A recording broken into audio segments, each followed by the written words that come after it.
Kaugnay niyan, inihayag ni Pangulong Ferdinand R. Marcos Jr. ang kanyang aspirasyon na darating ang panahon na wala nang babayaran pa ang mga Pilipino sa mga ospital.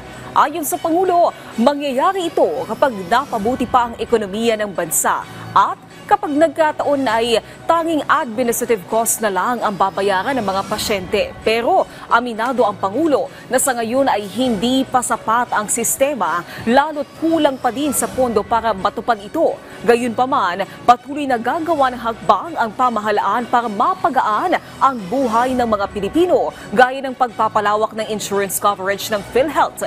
Gayon din ang pagpapababa ng kontribusyon ng isang individual na naospital. Pinaiigting din aniya ngayon ang mga bagong urgent care and ambulatory service o bukas para sa mga nangangailangan ng atensyong medikal. At kung tayo'y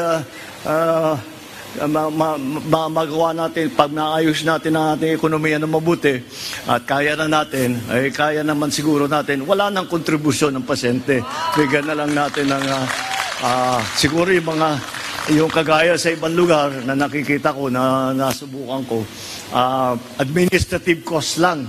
Wala yun, mga 100 piso yun. Tama na yun. Yun lang ang siguro na ibigay nila. Yun lang, that is the aspiration.